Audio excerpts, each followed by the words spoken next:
Lieutenant governor Jammu Kashmir और मेरे अभिन्न मित्र Shri Manoj ji Sinha, Shri Dinesh Kumar secretary VIM, colonel IS Thapa principal VIM, central government और मिनिस्ट्री ऑफ डिफेंस के सारे officials, members of executive council and general body और अन्य मेरे साथियों, आज इस इंस्टीट्यूट की एनुअल जनरल बॉडी मीटिंग में आप सभी महानुभावों से मिलकर मुझे प्रसन्नता हो रही है और मैं इसे एक सुखद अवसर मानता हूं कि आज हमारे जम्मू कश्मीर के बहुत ही इफेक्टिव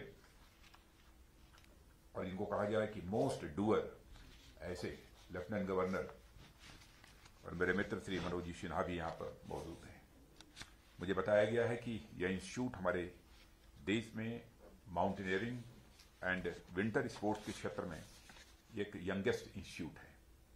फिर भी इसने माउंटेनियरिंग और स्कीइंग में के क्षेत्र में बड़ा नाम कमाया है और यहाँ के ट्रेनर्स और इंस्ट्रक्टर्स के rigorous training standards, excellent management, devotion और टेक्निकल प्रोफिशिएंसी ने इस संस्थान को देश के अग्रणी संस्थानों की कतार में लाकर खड़ा कर दिया है। आज माउंटेनियरिंग और एलाइड एक्टिविटीज केवल फिजिकल इंडोरेंस का ही नहीं, बल्कि मैं मानता हूं कि मेंटल टफनेस और इंथुजियाज्म का भी एक परिचायक बन चुकी है। किसी समय इन एक्टिविटीज में मेल डोमिनेंस देखा जाता था, पर अब वीमेन पार्टिसिपेंट्स की भी संख्या इतनी अच्छी मात्रा में यहां पर अब दिखाई देती है, ऐसा मुझे बतलाया गया है। इसके अलावा ऐसी खबरें भी मिलती हैं जिसमें हमारे दिव्यांग भाई बहन भी उतनी ही कुशलता से पर्वतारोहण का अपना अभियान ये पूरा करते हैं जितनी कुशलता से सामान्य लोग करते हैं। अरुणिमा सिन्हा के नाम से तो बहुत लोग परिचित हैं, जिन्होंने एम्प्यूटी होने के बावजूद, अपंग होने के बावजूद अपने फर्म डिटर्मिनेशन से असंभव से लगने वाले माउंट एवरेस्ट पर अपने पैर जमा दिए।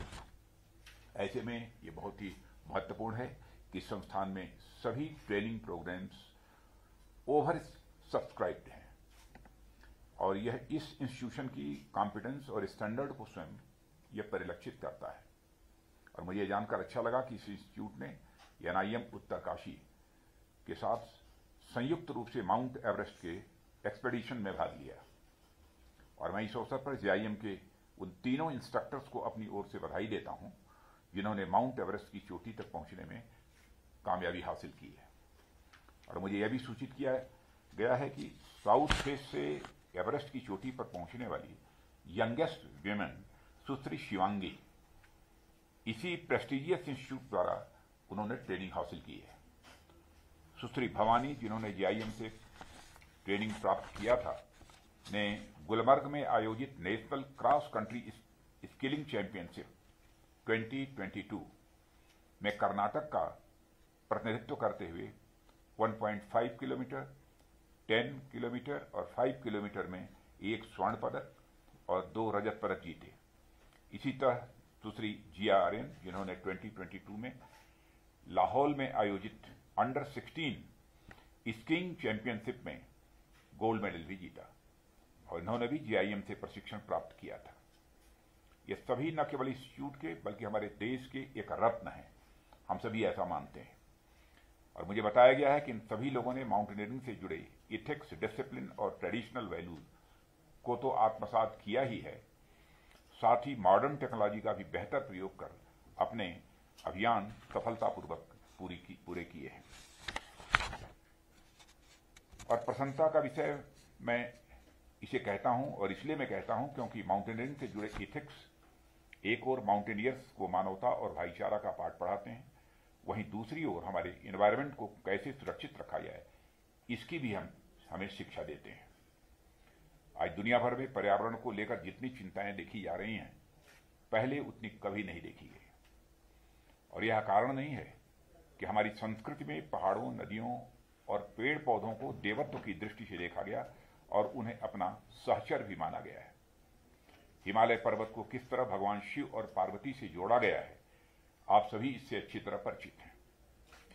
इसलिए पर्वत पर चढ़ जाने को हमारे यहाँ किसी प्रकार की विजय का प्रतीक नहीं माना जाता है, बल्कि इसे पर्वत के साथ प्रगाढ़ मैत्री के रूप में देखा जाता है। यह हमारे यहाँ मान्यता है। और आज हम जिस इको सेंसिटिविटी की बात करते हैं, उसके पीछे दरअसल नेचर के साथ इसी पार्टनरशिप की भावना भी निहित है। GIM जैसे संस्थान इस तरह की अवेयरनेस और इको सेंसिटिव टूरिज्म को बढ़ावा देने में अपना एक मेजर कंट्रीब्यूशन दे सकते हैं। और मुझे खुशी होगी अगर यह इंस्टीट्यूट भविष्य में अपने विभिन्न पर्वतारोहण और साहसिक ट्रेनिंग प्रोग्राम्स के माध्यम से युवाओं, महिलाओं और स्कूली बच्चों को भी माउंटेन्स और माउंटेनियरिंग एंड विंटर स्पोर्ट्स से परिचित करा सके और उनमें राष्ट्र प्रेम, साहस एवं ऊर्जा का संचार कर सके। हमें इस बात पर भी गौर करना चाहिए कि हम ऐसे एक्टिविटीज को आमजन, खासकर हमारे यूथ के बीच कैसे ले जा सकते हैं।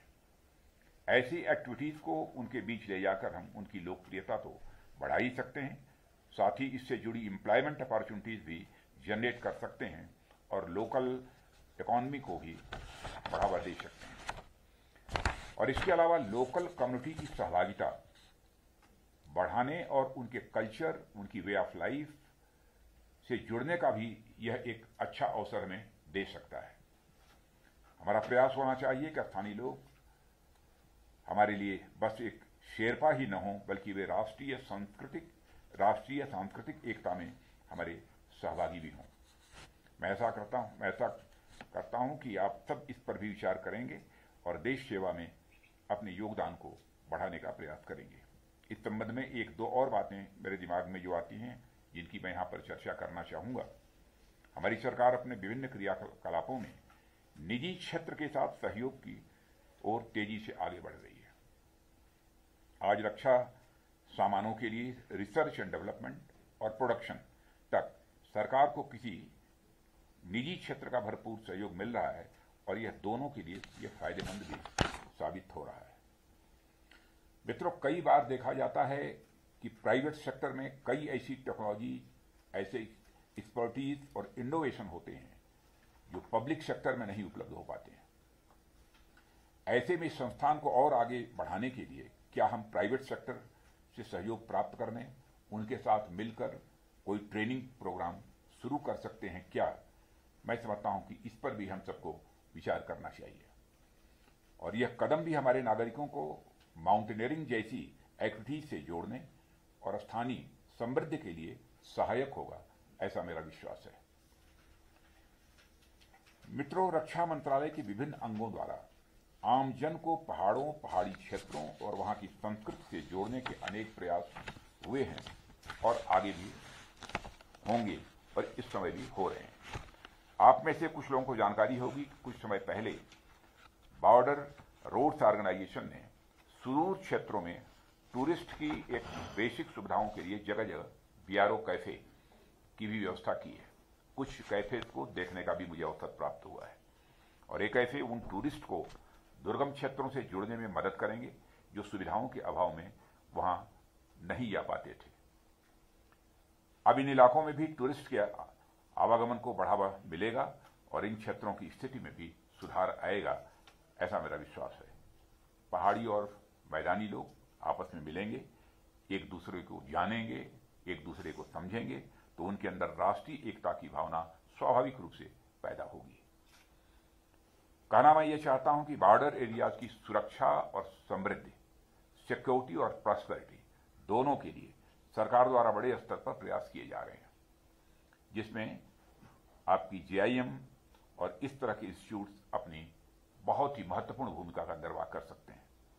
ऐसे में हमारा पूरा प्रयास हो कि हम अपने संस्थान की प्रगति के माध्यम से राष्ट्र की प्रगति में अपना योगदान दें। हम आज यहाँ पेंडिंग इश्यूज का समाधान करने के लिए एकत्रित हुए हैं, जैसा मुझे बताया गया है, ताकि यह संस्थान और अधिक सुचारू रूप से अपने काम को कर सके और हम प्रयास करें कि यह इंस्टीट्यूट अंतर्राष्ट्रीय स्तर पर एक अग्रणी पर्वतारोहण संस्थान बने और इस फील्ड में हमारे देश को रिप्रेजेंट करे। मैं आप सभी से आज के एजेंडा आइटम्स पर विचार करने के लिए और उस पर बात करने के लिए, अपने सुझाव देने के लिए आग्रह करता हूं। और मैं जिम की स्थापना के 39 वर्ष पूरे हो रहे हैं जो मुझे बतलाया गया है। इस अवसर पर मैं आप सबको अपनी हार्दिक शुभकामनाएं देते हुए अपना निवेदन समाप्त करता हूं। धन्यवाद।